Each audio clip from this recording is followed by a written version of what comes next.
Ouah. Ah.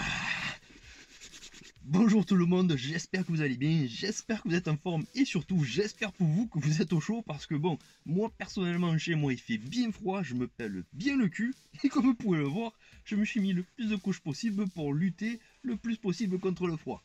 Donc, qu'est-ce qu'on va faire aujourd'hui? Eh bien aujourd'hui, vidéo qui fait suite à la pose des combinés filetés.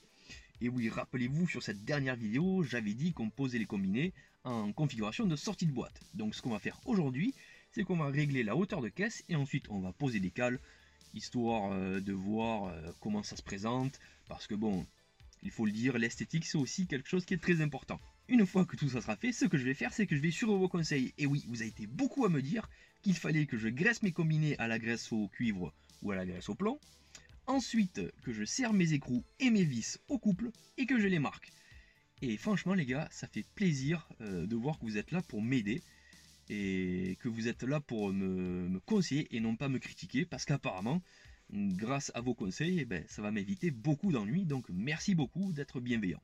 Maintenant que ça c'est dit, petit aparté fait, ce qu'on va faire une fois que tout ça sera terminé, on va aller faire un petit tour de roue, histoire de voir comment le tout se comporte. Pour ceux qui se posent la question de comment je vais régler les combinés, c'est-à-dire pour la détente et la dureté des amortisseurs, ça malheureusement les gars, ça sera quelque chose qui sera fait hors caméra, parce que comprenez bien qu'il faut énormément de tours de roue pour adapter les amortisseurs à mon style de pilotage. Voilà, je pense que j'ai tout dit. Maintenant, il est temps de lever la voiture. Avant qu'on s'attaque à tout ça, je vais quand même vous parler du type de cale que j'ai choisi, parce que bon, l'air de rien, c'est le sujet de la vidéo. Donc, ici, on a des cales de 20, ici, on a des cales de 25, et ici, on a des cales de 30. Au moins, bah écoutez, comme ça, j'ai l'embarras du choix et je pourrais faire un ajustement au poil. Et bien sûr, on va faire notre premier essai avec la cale de 20.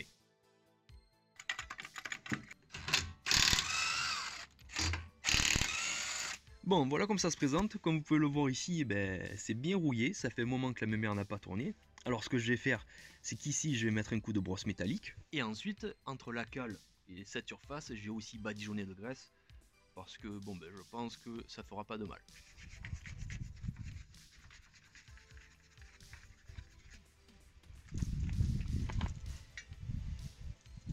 Bon, je viens de finir de graisser toute la surface. Maintenant, il me faut lever cette petite vis. Ensuite, on pose notre cale, on remonte la roue, on pose la voiture et on voit ce que ça donne.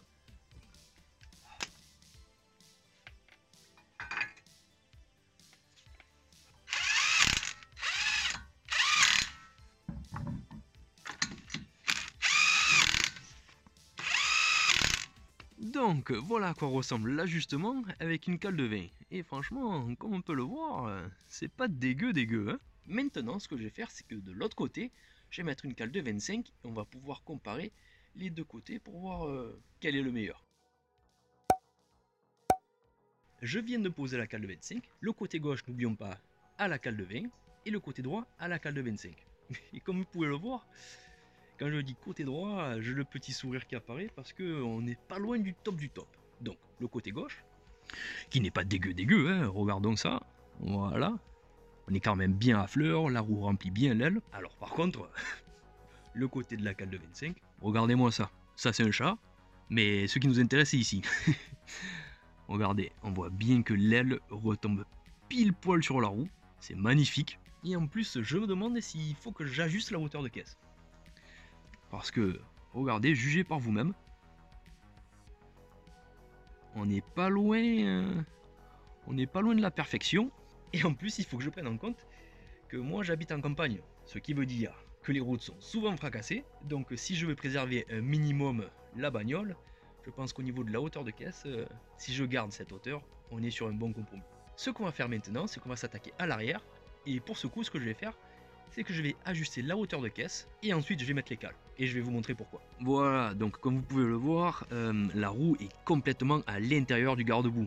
C'est-à-dire qu'avec le montage des combinés filetés en configuration de sortie de boîte, la roue se retrouve dans cette situation. Donc si je mets les cales, eh bien ça risque de cogner contre l'aile. Donc ce qu'il faut que je fasse, c'est que je règle la hauteur de caisse avant et que je mette les cales après pour m'éviter de complètement tout niquer quoi. Voilà. Non, parce que là, franchement, j'y mettrai pas le zizi, je vous le dis.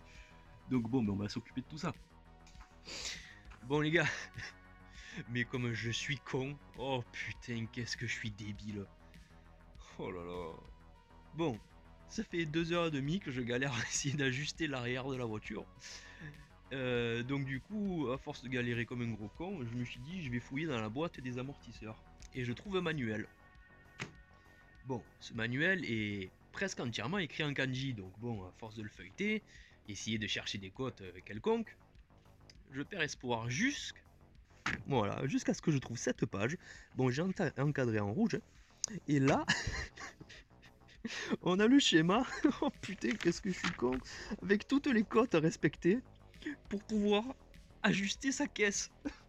Ça fait 2h30 que je remonte et que je démonte l'arrière. Donc qu'est-ce que j'ai fait? Eh ben écoutez, j'ai respecté les cotes. Là je vais remonter donc mon amortisseur et mon ressort à l'arrière. Et on va voir ce que ça donne.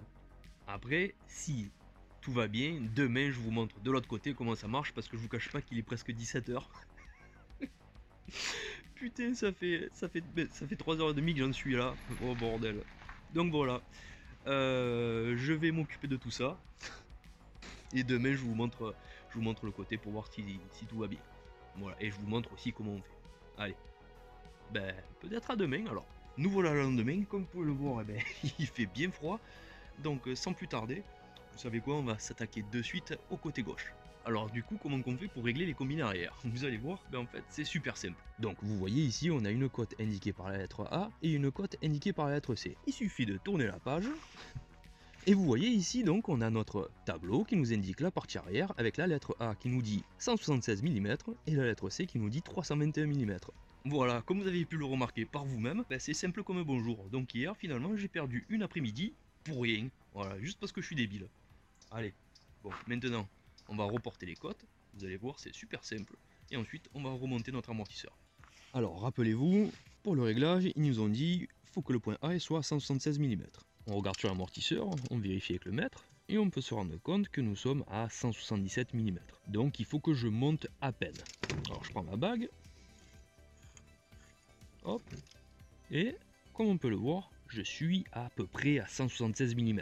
À quelques centièmes près, mais bon après là-haut, là je peux pas faire mieux. Donc, une fois qu'on en est là, on serre la pièce qui contient la fourche, et ensuite on prend notre outil fourni avec l'amortisseur, et on serre la bague qui fait office de contre-écrou. Après, je pense que le mieux, c'est de serrer le tout une fois que l'amortisseur est monté. Le réglage de notre amortisseur est fait. Maintenant, on va s'occuper du réglage du ressort. Et vous allez voir, c'est tout aussi simple, par contre, c'est pénible. C'est simple dans la manière de comprendre, mais c'est pénible dans la manière de faire. Alors voilà notre ressort avec nos bagues. Donc on voit bien sur le schéma que notre cote part du haut de la pièce qui est contre la caisse, et tout en bas de notre dernière bague. Donc ici on a notre lettre D qui nous indique 51 mm. Voilà. Et pour atteindre ces 51 mm, il faut que je fasse descendre la dernière bague, celle-ci, presque tout en bas. C'est pour ça que je vous disais que c'était pénible, parce que au bout d'un moment le ressort, ben, il est bien en contrainte et on force pendant un bon moment. Pour ce faire, il suffit de se munir des clés qui sont fournies avec les combinés, de desserrer le tout à notre cote désirée. Maintenant que notre bague est à la position voulue, je prends mon pied à coulisse que j'ai réglé au préalable à 51 mm, on compare, tac, et comme vous pouvez le voir, j'arrive à fleur. Donc il me manque plus qu'à serrer la bague d'en haut pour qu'elle fasse office de contre-écrou, on remonte le tout, et le tour est joué. Et oui, comme vous pouvez le voir, c'est aussi simple que ça.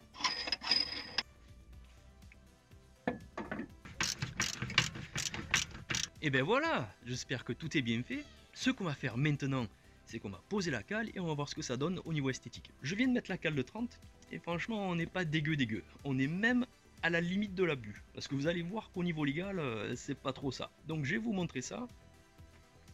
Et regardez-moi ça. Comme vous pouvez le voir, la retombée de l'aile tombe pile sur le pneu. Mais le problème, c'est qu'il dépasse un peu. Et légalement parlant, eh ben c'est sanctionnable.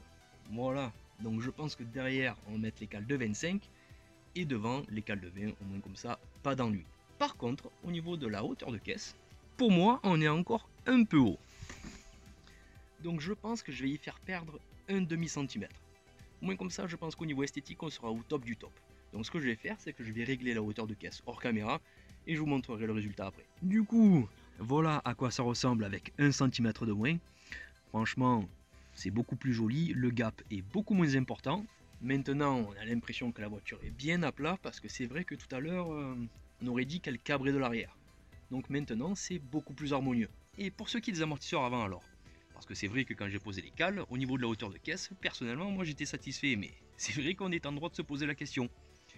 Donc, ce que j'ai fait, c'est que j'ai pris le manuel, j'ai vérifié toutes les cotes, et il s'avère qu'en sortie de boîte, eh ben, les amortisseurs avant n'ont besoin d'aucun travail. Voilà, donc c'est plutôt une bonne nouvelle. Ça veut dire qu'au niveau de cette partie, ben, j'ai pu à me faire chier. Vu que la hauteur de caisse est bonne, ce qui me reste à faire, c'est de ressoulever la voiture. Et oui, encore une fois, bon là, je vous cache pas que je commence à en avoir plein le cul, mais bon, que voulez-vous, c'est les joies de la mécanique. Donc une fois la voiture levée, ce qu'on va faire, c'est qu'on va interchanger les cales. J'ai passé les cales de 25 de devant, derrière, parce que malheureusement, ça me dégoûte un peu, mais on peut pas garder les cales de 30 derrière, parce que bon, si j'ai pas envie d'avoir d'emmerde, c'est la meilleure solution. Une fois que les cales seront interchangées, je vais suivre vos conseils, c'est-à-dire que ça y est, je vais enfin tout serrer au couple, marquer les vis et graisser les amortisseurs. Une fois que tout ça sera fait, je pense qu'on sera bon pour aller faire un tour. Allez, au revoir cale de 25.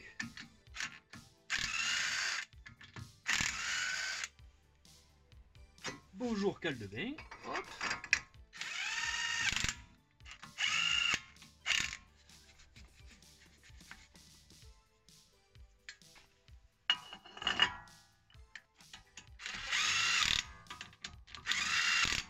Ça y est, les cales sont posées, il me manque plus qu'à serrer au couple, marquer les vis et graisser les amortisseurs.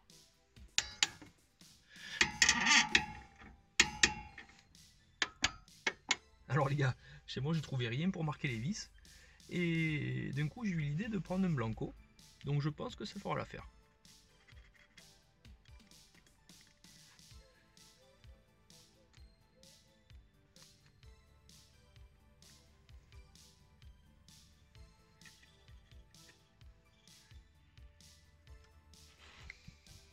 Allez, manque plus que le graissage.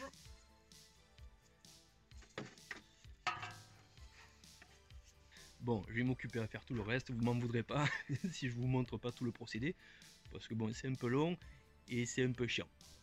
Alors les gars, je viens de descendre la voiture et je me suis dit bon, je vais prendre une petite pause café. Et qui dit pause café dit réflexion.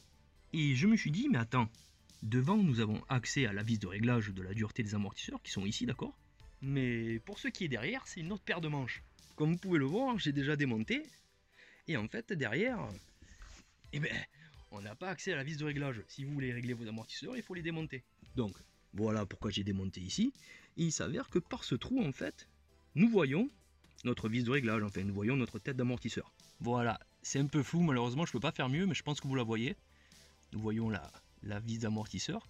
Donc en fait la solution, eh bien ça serait d'agrandir le trou. Au moins comme ça, ben, ça m'éviterait de chaque fois que je veux régler les amortisseurs de les démonter. Et en plus bon, ça resterait caché comme vous le voyez parce que normalement par dessus il y a un plastique, il y a un habillage qui vient se mettre. Et bon je pense qu'il est plus facile de lever l'habillage que de démonter entièrement l'amortisseur arrière pour pouvoir régler sa dureté. Donc voilà, je vais percer un trou dans la Nissan. Enfin, disons 2. Ouais ça fait un peu mal au cœur mais je suis obligé.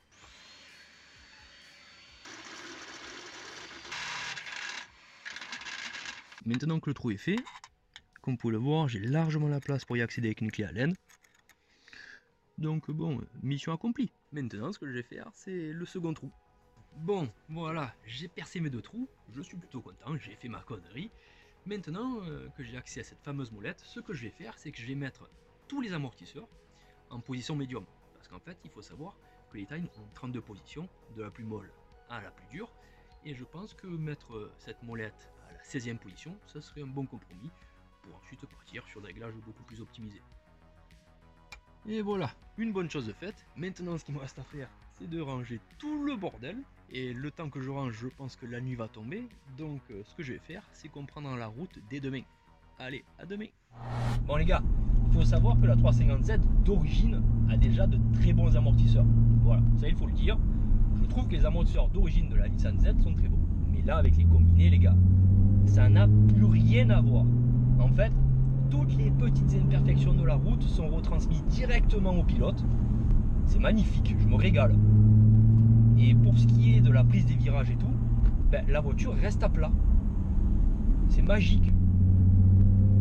Et en plus cet effet de roulis, et puis là je vais un peu hausser le rythme parce que il y a plus cet effet de roulis. Et en plus quand on freine, voilà, l'avant ne plonge pas. Toutes les petites corrections qui sont faites avec le volant, ben, l'avant le lit quoi. L'avant le retransmet directement à la route. Je me régale. On a toutes les petites imperfections, on la sent que la voiture travaille sur la route. Putain, c'est génial. Et les gars, j'ai l'impression d'avoir une nouvelle bagnole. C'est carré, je vous le dis, hein, j'ai l'impression d'avoir une nouvelle caisse. Olé, on se calme derrière. J'ai l'arrière qui s'est parti un peu. Hein. Non, franchement, les gars, c'est hallucinant. Et lui, il pense que la route est à lui. C'est toujours pareil, ça. On va aller dans le sens de la descente. On va voir ce que ça donne dans le sens de la descente.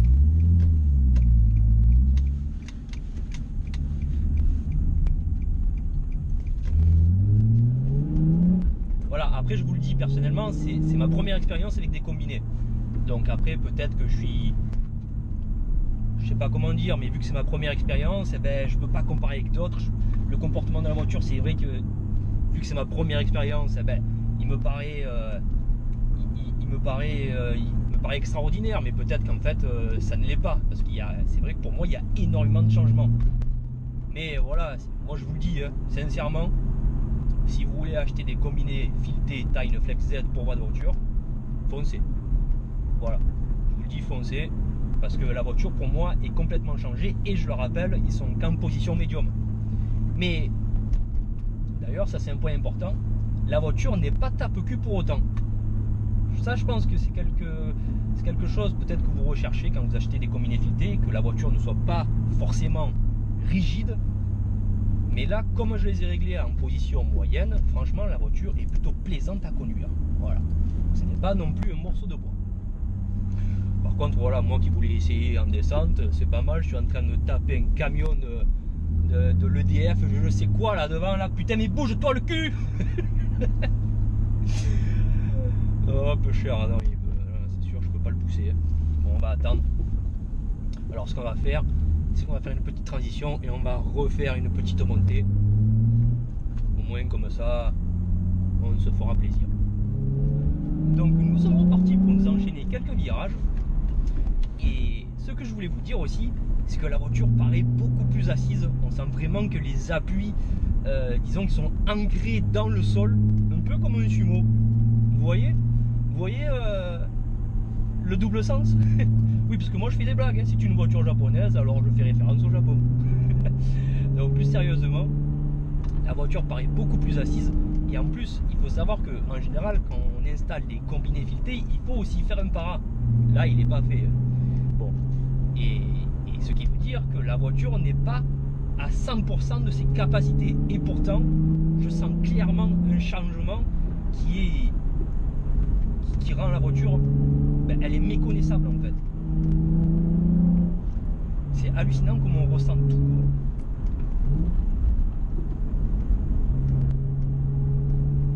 Et voilà, je suis sans mots. Voilà, je pourrais faire des montées et des descentes toute la journée, ça me gênerait pas. Donc oui, si vous voulez des combinés filetés de chez Tyne, des Flex Z, eh bien, écoutez, foncez. Mais je tiens à préciser que la vidéo n'est pas sponsorisée, car il ne faut pas s'emballer. Donc ben, qu'est-ce que je pourrais vous dire? Ça sert à rien de tergiverser pendant 100 ans, hein. Voilà, donc je vais vous laisser avec un petit avant-après pour un aperçu esthétique. Et sur ce, n'oubliez pas, il y a deux types de passionnés, ceux qui ont les moyens de l'être et ceux qui se donnent les moyens de l'être. À la prochaine, ciao ciao.